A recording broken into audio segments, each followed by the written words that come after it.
በሚልበት ጊዜ ጀዋር ተከበብኩ በሚልበት ጊዜ በተፈጠረ ቀውስ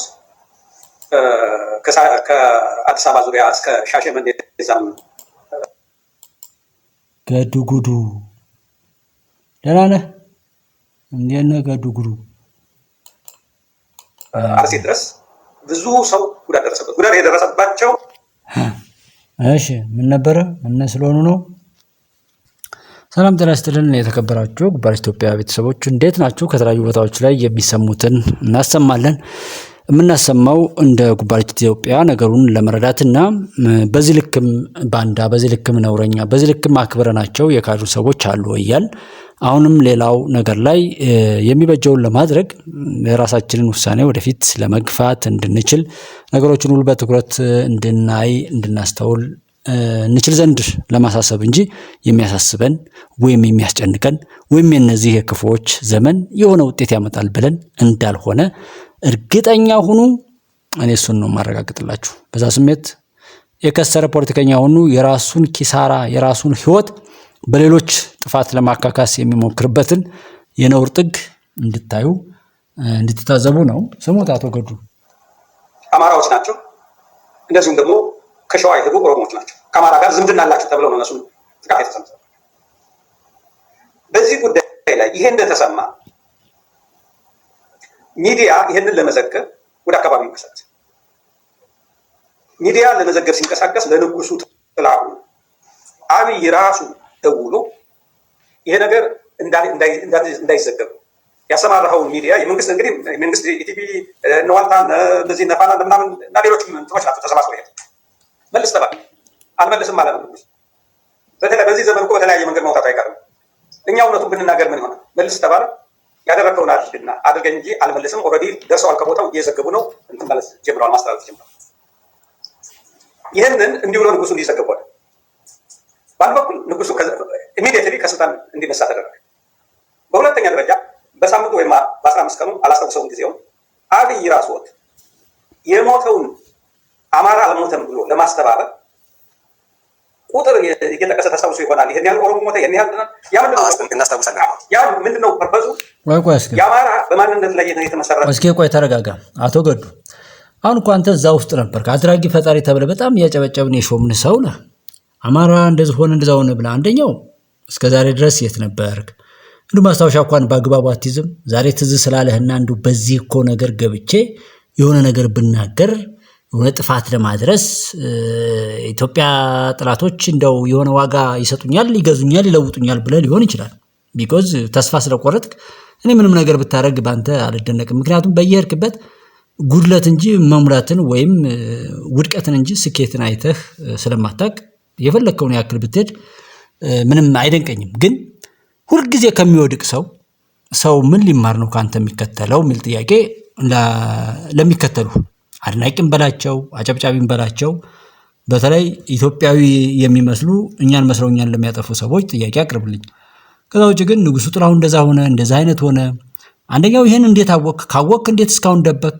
ከዛ ቀጥለህ አብይ እንደዚህ ሆነ ምናምን የምትለው ለምንድነው በወቅቱ ላይ ያልተፋለምከው? አብይ የሆነን ነገር ወገነ ከተባለ ጥለህ ሄደህ ፈርጥጠህ በሌሎች ሀገራት ላይ ከተወሸክ በኋላ እኮ አይደለም። ምናልባት የውጭ ጉዳይ ሚኒስትር ሆነ የደህንነት ቢሮ አማካሪ ስትሆን ወጣ ብለህ አይ እኔ ለመንግስት እንዲህ አይነት ጉዳዮችን እያማከርኩት ነበር አልሰማኝ አለ ብለህ ያንን ነገር ብትናገር፣ ምክንያቱም ሶሻል ሚዲያ ሞልቷል። ዛሬ አሁን እኮ የምትሄድበት በየዩቲዩብ ነው። አታፍርም? ግን ትንሽ አታፍርም? አሁን የውጭ ጉዳይ ሚኒስትር ነበር የሾመህ ሁሉ እኮ ነው የሚያፍረው። አንተን እኮ ያጨበጨብንበት ጀግናው ገዱ ያን ነግጨውን ሁሉ እንትን ብለህ ስንት ነውር ፈጽመህ ስንት ነገር ያደረክን ሰው ነው። ንግግሮች እዚህ ጋር እኮ አሉ። በዛ በወያኔ ወረራ ጊዜም ያወራቸው ነገሮች አሉ። ሰው ለምንድን ነው ዩቲዩብ ላይ ሰርች አድርጎ የማያየው? ካላየም የራሱ ጉዳይ። ያው ግን አለ የተናገርከው። አንተ ብትክድም እንዳንተ ካዲ ሆኖ መቀጠልና አንተን ተችቶ በትክክለኛ ማንነትህ ካንተ ጋር አብሮ የሚቆም ሰው ቢኖር ብዬ ነው። አይ በብደቱ አብሮ እየዋሸ የሚቀጥል ከሆነ ይቻላል። ግን ውር ይመራ ዘንድ ከቶ አይችልም። ሁለቱም ወደ ገደል ይወድቃሉ የሚል ደግሞ ጥቅስ አለና ስለ አማራ ታወራለህ፣ ዛሬ ስለሆነ ነገር ታወራለህ። አንተ አሁን ማንን በለ ኢትዮጵያ ውስጥ ያሉ ሰዎች እንዳንል እኔ እንጃ። ስማቸውን እንኳን ለመጥራት አንችልም። ብዙ ጀግኖች ያሏት ሀገር ናት ኢትዮጵያ። ይሄ ለመባላት ይሄ በተሰጠው ስልጣን ሁሉ ሲባልግ የነበረ ባለጌ ለሌላ ብልግና ራሱን የሚያዘጋጅበት የድለላ ቃላት አያስፈልግምና አማራ ነኝ እንደዚህ ነው። አብይ አይሻልም ወይ አንተ ጥለው ሜዳ ላይ ያስበልተው? አሁንም እኮ ልታስበለው እኮ ነው። አማራን እኮ ከኢትዮጵያ ልትነጥለው እኮ ነው። አሁንም እኮ ጠላት ከሌ ነው ብለህ በስጋት እንድንተያይ ለማድረግ እኮ ነው አሁንም እያወራ ያለው እንጂ ለማስታረቅ ነው እንዴ? እዚህ ልክ እንደው በዚህ ልክ ሰው እንዴት ማሰቢያው ይበላሻል? እንዴት ሰብን ነው ይወርሳና አንተ የፈለከውን ጉሬዛ ብትመስልም የፈለከውን ሁን። እዛው እስከ ጥሩ ከሆንክም እስከ ጥሩነትህ፣ ቆሻሻ ከሆንክም እስከ ቆሻሻነትህ ሰው ትቶህ ለምንድን ነው ካንተ የማይነጠለው የሚለውን ጠይቃለሁ። እሰማለሁ ካለም ይስማ። እውርን እውር ይመራው ዘንድ እዛው በዛው ትሸከፋለህ እንጂ ኢትዮጵያ እንደማትነካ ነው የምነግርህ። አብይ አጥፍቶ ቢሆን እኔ ነኝ የመጀመሪያው የምታገለው። ኢትዮጵያ ነው ያለሁት እኔ። ለዛ ነው ማንም ባያይ ማንም ባይሰማኝ ኢትዮጵያ ውስጥ ሆኜ ብዙ ጥላት አፍርቼ በዛ መካከል ስለምናገር 1000 ከሚሊዮን የሆነን ሰው እበልጠዋለሁ። 1000 ከሚሊዮን የሆነን ሰው አንበረክከዋለሁ። ከሃዲውን ሁሉ አንበረክከዋለሁ። ባንዳውን ሁሉ አንበረክከዋለሁ። ምክንያቱም ገንዘብ አትከፍለኝም፣ የሚከፍለኝ ሰው የለም። በደህንነት ጉዳይ ሌላ ሀገር ፓስፖርት የለኝም። ያለሁት ኢትዮጵያ ውስጥ ነው። እዛች ሀገር ውስጥ ሆኜ ለዛች ሀገር መዋጋት ለዛች ሀገር መሞት ጀግንነት ነው። እሱን ነው የኔ እናት አባቶች ያስተማሩኝ። እሱን ነው የማደርገው። ማንንም ሰው እዚህ ሆኜ ነው የምቃወመው፣ እዚህ ሆኜ ነው የምደግፈው እንጂ እንዳንተ ፈርጥጫ አይደለም። በየሄድኩበት ተሞክሬ ዋጋ ሳጣ አይደለም እዛ ጋር ሄጄ የምጮኸው። አታፍርም ግን? የምትቀርብባቸው ዩቲዩቦችን እንኳን አይታቸዋል። ማፈሪያ ከልደቱ ጋር ምናምን ስትቀርብ በጣም ለማንኛውም ከዚህ በላይ ውርደት ከዚህ በላይ ሞት የለም። እንግዲህ ያንተን ደረጃ ይድረሳቸው አንተን የሚመስሉ ሰዎች ሁሉ። ለማንኛውም ኢትዮጵያ የኛ የሁላችን ናት። የገዱ ጉዱ የሆነ ሰው የአብይ የብልጽግና የምናምን ተብላ የምትሰጥ ሀገር አይደለችም። እፈሩ። በአንድ ወቅት ላይ የራሱን ተልኮ ሊያዋቅር የመጣ ብልጽግና የሚባል ፓርቲ ሊሆን ይችላል። ማንም ሊኖር ይችላል። መሪው አንድ ሰው ነው። ጠቅላይ ሚኒስትር ዶክተር አብይ ነው።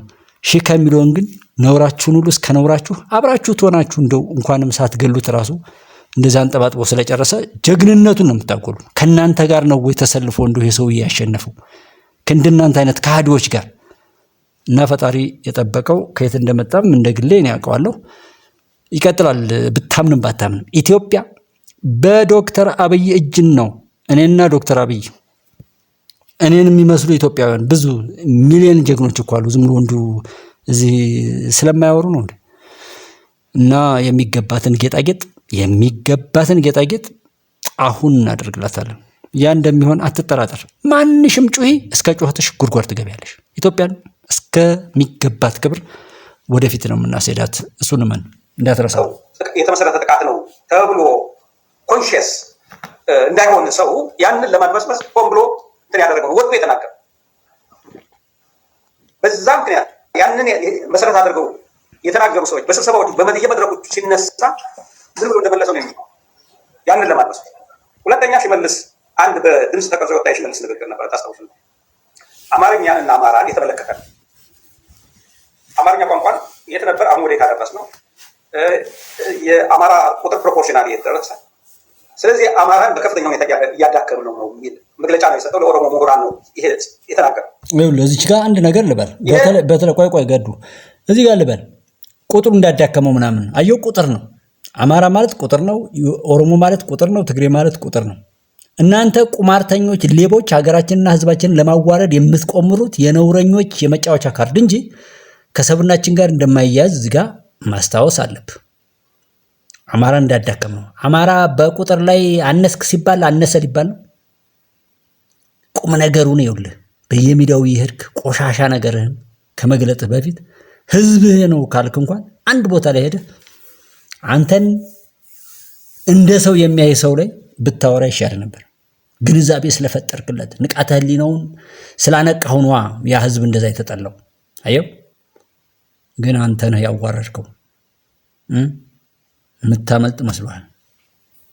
ስብሰባ ውይይት ላይ ተነሳ። እንግዲህ አንዳንዶቹ በጣም ጠንከር ባለ ሁኔታ አነሱስተው ይህን ሌላ ጊዜ እንወያይበት ብሎ ዘገቡ። ሶስተኛ ናሳ ታስታውሳላችሁ። ጉራ ፈርዳ ላይ አማራዎች ሌላ የተቀላቀለ የለም። በአማራዎች ላይ ጭፍጨፋ ተካሄደ። ጉራ ፈርዳ 2013 መጀመሪያ አካባቢ ነው መስከረም ላይ ወይ እንደዛ አካባቢ ከጦርነቱ በፊት የትግራይ ጦርነት ከመጀመሩ ያ ቡድን ተላከ እንዲያጣራ።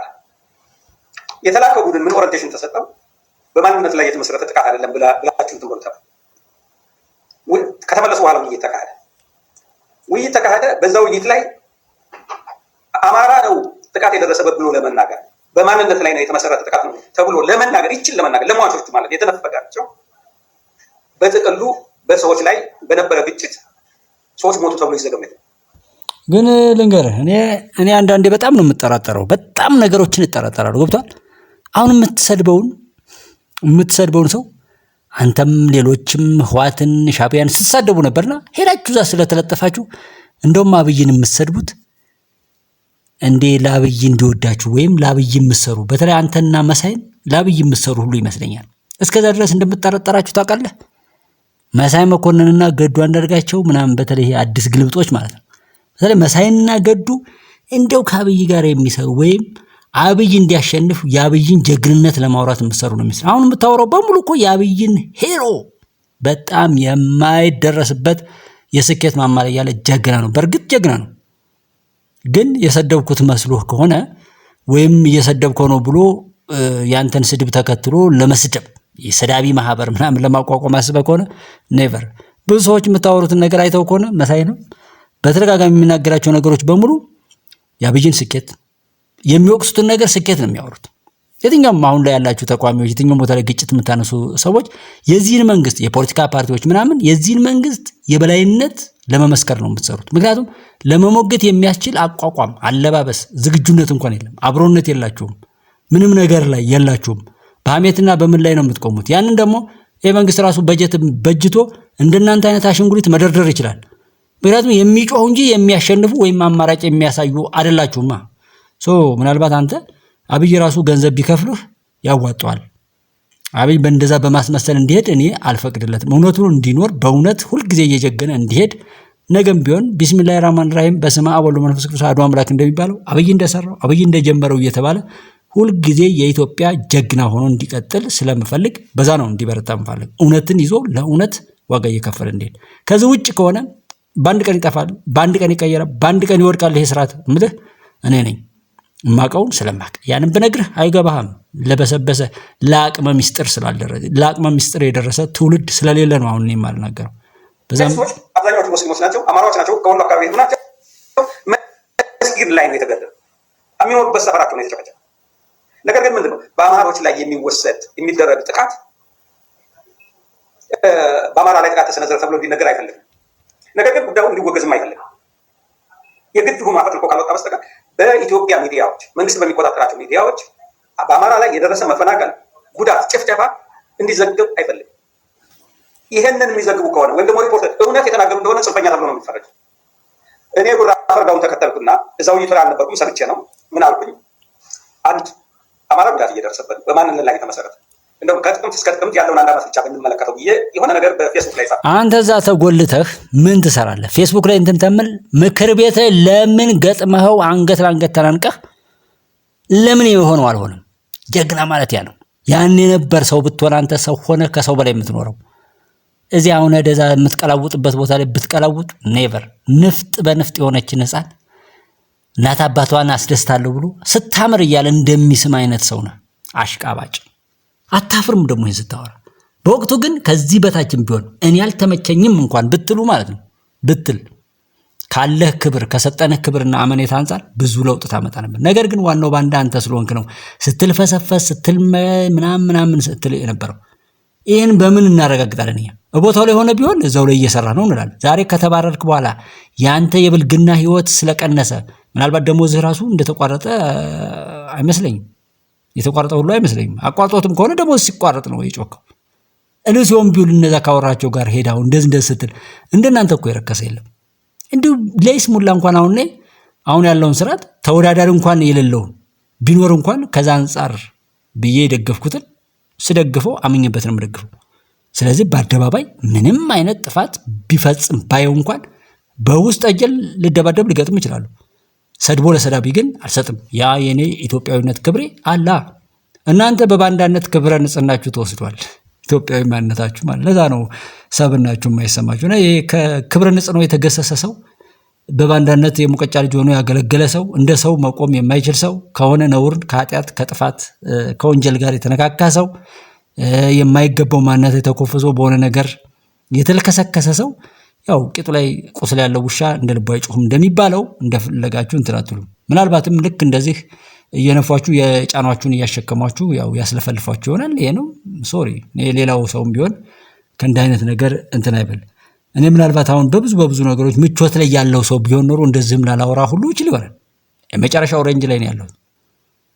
ባለሁበት ሀገር ላይ በማንኛውም እውነት ላይ ደክሜ ለፍቼ እንዳልኖር ስላደረጋችሁኝ ሰላም ኢትዮጵያን የረበሸው ሁሉ ኢትዮጵያ ሰላም እንድታጣ ያደረገው ሁሉ ኢትዮጵያ ላይ ያለው መከራ እንዲበዛ ያደረገው ሁሉ ለኔ የመጀመሪያው የመጨረሻው ጥላት ነው። እሱን ለማጥፋት እስክጠፋ ድረስ ነው የምፋለመው። እሱ ነው የማደርገው እንጂ በዚህ ሆነ ምናምን በምቾት ላይ ሆኜ አይደለም። እታችኛው ወለል ላይ ሆኜ ነው የምፋለምና እንደናንተ ተሞክሮ ግን የማገጠን ሰው አሁንም ተከትሎ ከማምለክ ይልቅ ሌላ አንተ የፈጠርከውን ክፍተት ሞልቶ ሊሄድ የሚችል ሰው እንኳን ለምን እንዲፈጠር አታረግም?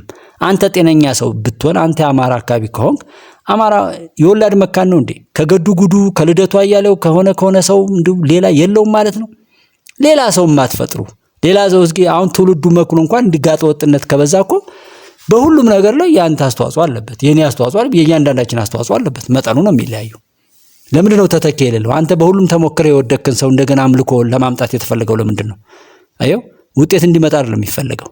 በሁሉም ቦታ ላይ ውጤት አልባ የሆነ ጩኸቱ ግን እየበረታ የሚሄድ መከራው እየበዛ የሚሄድ ህዝብ ነው እንዲፈጠር የሚፈልገው። ለዛ ነው አንተም ምጮህ አንተንም ሰው የሚሰማህ ለዛ ነው። የላሸቀ ትውልድ ደግሞ ካንተ በታች ሆኖ ያንተን ጥፋት እየላሰ ካንተ በታች የሚያብድ የረከሰ ትውልድ መኖር ነው እኔ የማየው። በዛም ይሁን በዚህ እርግጠኛ ስለሆንኩ ነው አንተንም ሆነ ማንኛውም ሰው ምንም አያሳስበኝም። ምክንያቱም ያንን ጠርጎ ኢትዮጵያን ማንጻት ኢትዮጵያን ወደፊት ማሻገር ስራውን የሚሰራው ፈጣሪ ነው። እኔ የምመከው በፈጣሪ ነው። ስለዚህ ፈጣሪን ይዤ የሚሆነውን ሁሉ አውቃለሁ። ያ ይሆናል። ጠላቶቿን ቀብራ ከፍ የምትል ኢትዮጵያ ተፈጥራለች። 3 ዓመቱ አሁን ጥቅምት ሲመጣ 3 ዓመት ይሞላታል። ገደል ግባ እያንዳንድ ያንን ተቃውሞና ጥሬና በዛ ላይ የደረሰብኝ ለጓደኞቼ እንደውም የስልጣን ልለቅ ነው ብሎ ነግሯቸዋል። ምክንያቱም ገዱ እንዴት ይተኛል እንዴት ይሄንን እሱ በመንግስት ውስጥ እያለ እንዴት ብሎ ይሄንን ተናገረው? የተላኩ ሰዎችም እኔም ጋር ብዙ ተነጋገርን።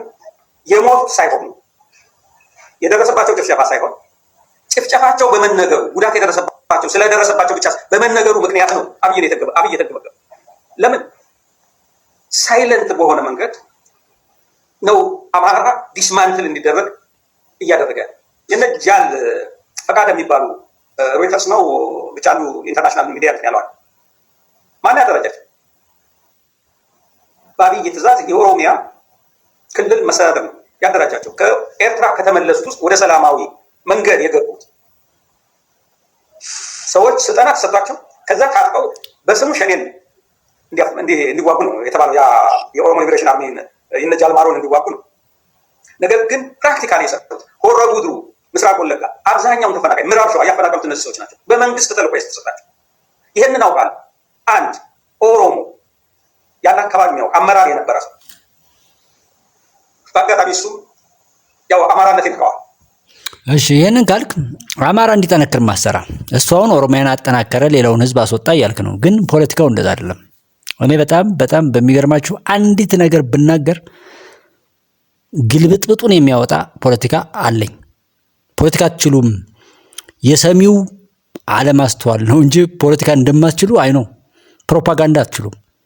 በጣም እኔ የሚያናድደኝም ለዛ ነው። ሰሚው ዝም ብሎ ያሸከሙትን የሚሸከም አድማጭ ተመልካች ስላለ ነው እንጂ አንተ እንደዛ ከሆንክ አታጠናክርም እንዴ? ወለጋ ሰው ሞተ ብለህ እዛ አማራ ክልል ያለውን አታውቅም እንዴ? ምን አይነት ጀዝባ ብትሆን ነው? እና ሰሚዎች ናቸው እንጂ ያን ካልክ አንተ እዛ ማጠናከር ነው። ስለሱ ለምን ታወራለህ? ስለአንተ ጀግንነት ለምን አታወራም? ስለሱ ነውር አወራለሁ እያልክ አንተ የበለጠ ነውረኛ እየሆንክ የሆነን ሰው ጥላለሁ እያልክ አንተ የበለጠ እየወደቅክ ከምትፈጠፈጥና ተሞክረ በሄድክበት ከስረህ ወድቀህ ጣዕም አልባ ሆነ አልጫ ነህ ተብለህ የተጣልክ እኮ ነህ። አንተ የትም ቦታ ላይ ብትሆን ምንም ስሜት አልባ ነህ። ያንን ታውቀዋለህ። እዛ ጋር አሁንም እየፈተፈትክ እንዲህ ያደረገው እሱ ነው እንደዚህ በወቅቱ አንዲት ነገር ብትናገር ሰው ሁሉ ከሞተ በኋላ አሁን ትለፈልፋለህ። አንተ እንደሆነስ ያን ያደረገው ሰውየው በሌለበት የምታወራ